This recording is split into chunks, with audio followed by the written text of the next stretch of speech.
Bonjour et bienvenue sur excelformation.fr, votre formateur Excel de référence. Dans cette vidéo, nous allons voir comment générer automatiquement un nombre aléatoire en utilisant des formules Excel. Donc nous verrons plusieurs exemples concrets, au sein desquels nous allons commencer par effectuer des tirages purement aléatoires, puis nous allons définir un maximum, un minimum, un maximum, et enfin l'aboutissement de ce tutoriel nous permettra d'obtenir un nombre aléatoire qui soit absolument unique. Vous trouverez très régulièrement de nouvelles vidéos sur la chaîne, alors pensez à vous abonner pour ne manquer aucune astuce et devenir rapidement un pro d'Excel. Vous pouvez également liker et partager la vidéo, c'est ce qui va me permettre de continuer de vous proposer des contenus de qualité tels que celui-ci.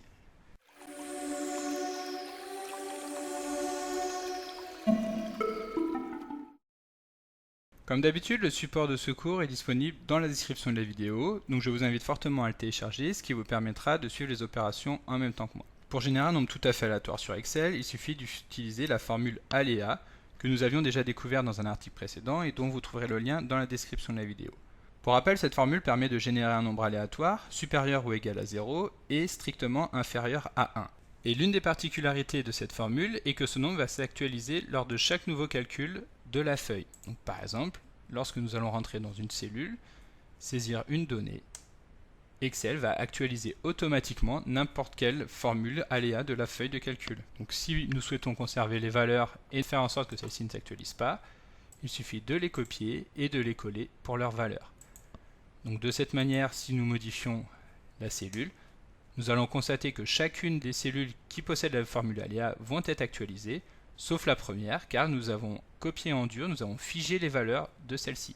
Donc nous venons de le voir, la formule aléa s'utilise très simplement, il n'y a pas besoin de saisir de paramètres, tout est géré de manière automatique. En revanche, lorsque l'on souhaite borner les nombres à générer, il est nécessaire de complexifier légèrement son usage pour en définir un minimum et un maximum. Et donc nous allons voir les différentes possibilités qui s'offrent à nous pour personnaliser exactement le nombre que nous souhaitons récupérer.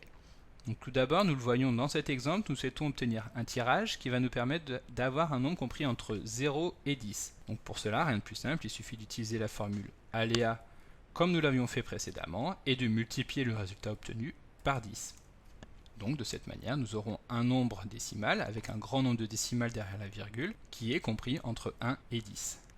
Si maintenant nous souhaitons toujours obtenir un tirage aléatoire, mais cette fois-ci d'un nombre compris entre 0 et 100, la manipulation est la même, donc nous allons multiplier le résultat obtenu par la formule aléa par 100, et maintenant nous allons en plus vouloir que ce nombre soit un entier. Donc pour cela, nous allons utiliser la formule ent, qui permet de ne conserver que la partie entière d'un nombre décimal. Donc maintenant, les choses vont être un petit peu plus compliquées, dans le sens où la borne inférieure que nous allons définir n'est plus égale à 0, mais est égale à 5000. Donc pour cela, nous allons encore utiliser la formule aléa, puis nous allons multiplier le résultat obtenu non pas par 7000, mais par la différence entre la borne inférieure et la borne supérieure. Donc 7000 moins 5000, ce qui donne 2000. Puis nous allons ajouter le montant de la borne minimale, donc plus 5000. De cette manière, nous allons avoir un nombre aléatoire qui va être compris entre 0 et 2000, puis nous allons ajouter 5000, ce qui fait que le nombre aléatoire sera compris entre 5000 et 7000.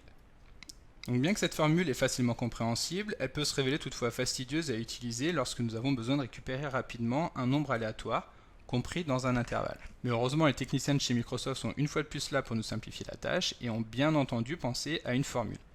Il s'agit de la formule aléa entre bornes, qui prend deux paramètres, un paramètre pour la borne minimale et un paramètre pour la borne maximale.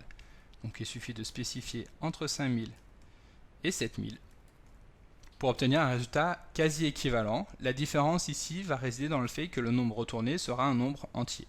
À présent, supposons que nous voulions récupérer un tirage unique, donc des nombres compris entre 1 et 6 mais qui ne se répètent pas. Donc pour cela, nous allons devoir utiliser une seconde colonne avec des formules. Donc tout d'abord, nous allons utiliser la formule aléa comme nous le ferions dans n'importe quel cas. Puis nous allons utiliser une seconde formule qui va être la formule rang, qui permet d'obtenir le classement d'un nombre parmi une plage de cellules. Donc par exemple, rang de cette cellule-là, parmi toutes les cellules que nous avons saisies, que nous allons bien sûr passer en référence absolue, afin de figer la plage de l'ensemble des cellules. Donc lorsque nous validons, nous allons obtenir un nombre entier compris entre 1 et 6, sans qu'aucun nombre ne se répète. Donc comme d'habitude, vous pouvez télécharger le support de secours en suivant le lien que vous trouverez dans la description de la vidéo. Si la vidéo vous a plu, n'oubliez pas que vous pouvez la liker et la partager, et n'hésitez pas à me laisser vos impressions dans l'espace des commentaires. Évidemment, si ce n'est pas encore fait, abonnez-vous à la chaîne pour être informé de la sortie de la prochaine vidéo. Et à demain pour un nouveau tuto sur excelformation.fr.